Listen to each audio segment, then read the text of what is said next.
Everyone, कैसे हैं आप लोग। स्वागत है आपका मेरे यूट्यूब चैनल कॉमर्स वाले में। और आज इस वीडियो में आपसे डिस्कस करने वाला हूं section 80TTA and section 80TTB, जो कि है income tax deduction on interest income. तो ये दोनों सेक्शन के बारे में डिटेल में मैं इस वीडियो में डिस्कस करने वाला हूं। ये वीडियो देखने के बाद आपको इन दोनों सेक्शन में कोई भी डाउट नहीं रहेगा। तो वीडियो स्टार्ट करने से पहले अगर आपने चैनल को सब्सक्राइब नहीं किया तो सब्सक्राइब कर लीजिए, बेल आइकन प्रेस कर लीजिए। बेल आइकन प्रेस करने के बाद आपको ऑल पे क्लिक करना है ताकि मेरे जो भी लेटेस्ट वीडियोस रहें उसके नोटिफिकेशंस आपको मिल सके। तो आइए स्टार्ट करते हैं। तो जैसा कि आप स्क्रीन पर देख सकते हैं, income tax deduction on interest income section 80TTA and 80TTB। तो पहले बात कर लेते हैं सेक्शन 80TTA के बारे में। सेक्शन 80TTA प्रोवाइड करता है आपको 10,000 तक का डिडक्शन ऑन इंटरेस्ट इनकम। और ये डिडक्शन अवेलेबल किसके लिए है? तो ये डिडक्शन अवेलेबल है इंडिविजुअल के लिए। इंडिविजुअल में आपको सीनियर सिटीजन को काउंट नहीं करना है, इसमें सीनियर सिटीजन एग्जम्प्ट है, मतलब यहाँ पे सीनियर सिटीजन को काउंट नहीं किया हुआ है। And second HF, that means individual और HF के लिए ही अवेलेबल है। तो कौन से इंटरेस्ट जो आप अर्न करते हैं उसमें डिडक्शन आपको मिलेगा? तो यहाँ पे अगर आपके पास सेविंग अकाउंट है बैंक में, तो उस पर जो इंटरेस्ट आपको मिल रहा है वो यहाँ पे डिडक्शन के अलाउ है। आपके पास कोई सेविंग अकाउंट है कोऑपरेटिव सोसाइटी में जो बिजनेस कर रहा है किस चीज का, बैंकिंग का, तो वहां पे भी सेविंग अकाउंट है, तो उस पर जो इंटरेस्ट मिलेगा वो भी डिडक्शन के लिए अलाउ है।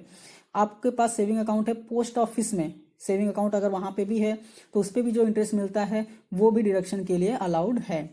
कौन से इंटरेस्ट है जो अलाउड नहीं है? तो यहाँ पे अगर आप इंटरेस्ट अर्न करते हैं टाइम डिपॉजिट पे।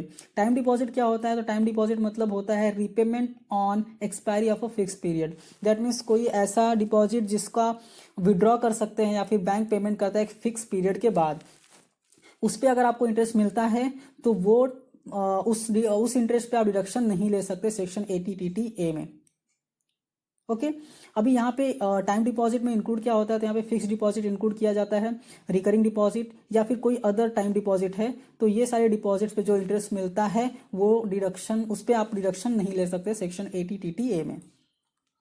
नेक्स्ट है मैक्सिमम डिडक्शन कितना ले सकते हैं। मैक्सिमम डिडक्शन आपको 10,000 तक का मिलता है। अगर आपका इंटरेस्ट इनकम लेस देन 10,000 है तो इंटायर इंटरेस्ट, पूरा इंटरेस्ट का डिडक्शन आप ले सकते हैं।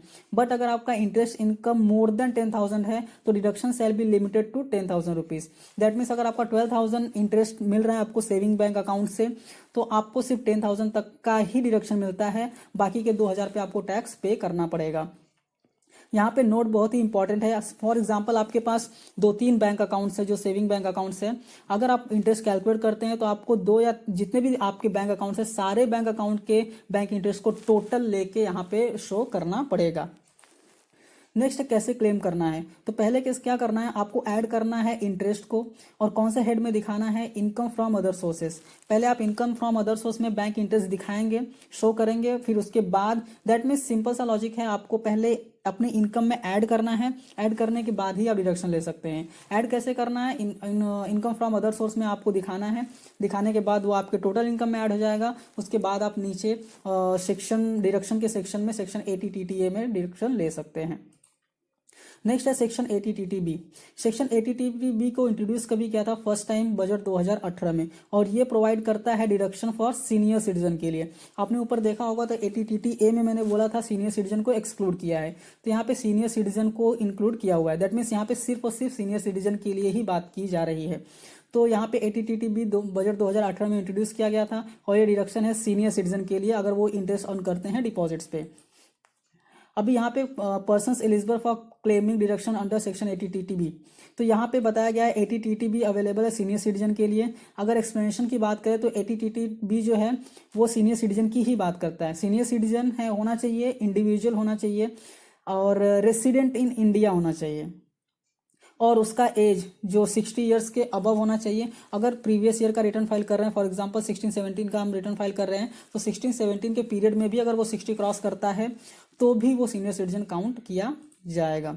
यहाँ पे एक बहुत ही इंपॉर्टेंट है सेक्शन 80TTB में बेसिकली लोगों का डाउट क्या रहता है कि फॉर एग्जाम्पल अगर किसी फर्म में कोई पार्टनर है और उसमें आप इंटरेस्ट इनकम कर रहा है, दैट मीन्स इंटरेस्ट इनकम कौन अर्न कर रहा है सेविंग अकाउंट पे, फर्म, एसोसिएशन ऑफ पर्सन जिसको AOP बोलते हैं, बॉडी ऑफ इंडिविजुअल BOI, ये सब के नाम पे सेविंग बैंक अकाउंट है और वहां पे इंटरेस्ट मिल रहा है, तो कोई भी पार्टनर या फिर मेंबर या फिर जो भी मेंबर रहेगा या फिर पार्टनर रहेगा वो डिडक्शन नहीं ले सकता है। तो यहाँ पे अलाउ नहीं है deduction under section 80TTB partners के लिए या फिर मेंबर्स के लिए। यहाँ पे पार्टनर्स या फिर मेंबर्स डिडक्शन नहीं ले सकते। सिंपली सिर्फ और सिर्फ सीनियर सिटीजन और वो इंडिविजुअल होना चाहिए। नेक्स्ट है maximum amount of deduction available under section 80TTB। तो यहाँ पे मैक्सिमम अमाउंट की बात करें तो यहाँ पे दो चीजें दी हुई हैं, इन दोनों में से जो लोअर रहेगा वो ही काउंट किया जाएगा मैक्सिमम में। तो पहला कंडीशन क्या है, whole of the interest income, मतलब टोटल इंटरेस्ट इनकम आपको कितना हुआ है और 50,000, इसमें से जो लोअर है उतना ही डिडक्शन आप ले सकते हैं। इन शॉर्ट मैक्सिमम 50,000 तक का ही डिडक्शन आप ले सकते हैं।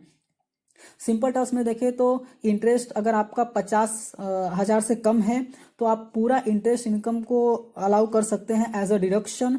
अगर आपका 50,000 से ज़्यादा है इनकम एज अ इंटरेस्ट तो सिर्फ 50,000 तक का ही अलाउड रहेगा कि आप डिडक्शन ले सकें। बाकी जो एक्स्ट्रा रहेगा वो आपको टैक्सेबल रहेगा। फॉर एग्जांपल 55,000 का इंटरेस्ट आपने अर्न किया है तो 50,000 तक का डिडक्शन मिल जाता है, बाकी जो ऊपर का 5,000 है उस पर आपको टैक्स पे करना पड़ेगा। अब इसको क्लेम कैसे कर सकते हैं, तो पहले आपको ऐड करना है as a interest income under the head income from other sources, उसके बाद आप सेक्शन 80TTB में डिडक्शन क्लेम कर सकते हैं। यहाँ पे मैंने कुछ बाइफर्केशन यहाँ पे दिया हुआ है, टेबल वाइज आपको एक्सप्लेन करने की कोशिश की है मैंने यहाँ पे। तो यहाँ पे पर्टिकुलर्स है, यहाँ पे सेक्शन 80TTA है एंड सेक्शन 80TTB। अब यहाँ पे एलिजिबिलिटी की देखें तो इंडिविजुअल और HUF को यहाँ पे एलिजिबल हैं, लेकिन यहाँ पे है other than senior citizen. Senior citizen नहीं होना चाहिए, जो इंडिविजुअल है वो सीनियर सिटीजन नहीं होना चाहिए। अगर वो नहीं है तो 80TTA में डिडक्शन ले सकता है। और यहाँ पे 80TTB में कौन डिडक्शन ले सकता है, तो यहाँ पे सिर्फ सीनियर सिटीजन ही डिडक्शन ले सकते हैं। अभी कौन सा इनकम अलाउड है एज डिडक्शन, तो 80TTA में सिर्फ सेविंग बैंक अकाउंट का इंटरेस्ट ही अलाउड है एज अ डिडक्शन। इसमें फिक्स डिपॉजिट, रिकरिंग डिपॉजिट्स को ऐड नहीं किया, इन शॉर्ट टाइम डिपॉजिट को ऐड नहीं किया गया है। सेक्शन 80TTB की बात करें तो यहाँ पे सारे इनकम को इंक्लूड कर सकते हो, चाहे वो फिक्स डिपॉजिट का हो, सेविंग डिपॉजिट का हो या रिकरिंग डिपॉजिट का हो, सारे इंटरेस्ट को आप इंक्लूड कर सकते हो। अगर वो 50,000 से ज़्यादा जाता है तो आपको टैक्स पे करना पड़ेगा, 50,000 तक का डिडक्शन आपको मिल सकता है। यहाँ पे मैक्सिमम अमाउंट की बात करें तो 80TTA में 10,000 तक का डिडक्शन मिलता है और 80TTB में 50,000 तक का डिडक्शन मिलता है।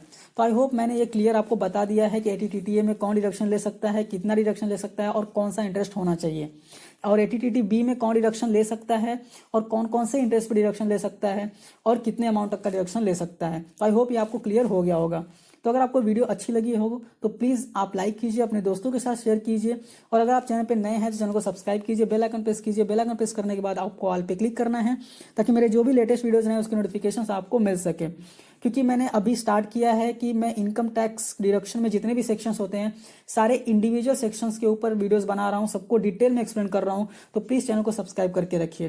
तो thank you so much and all the best.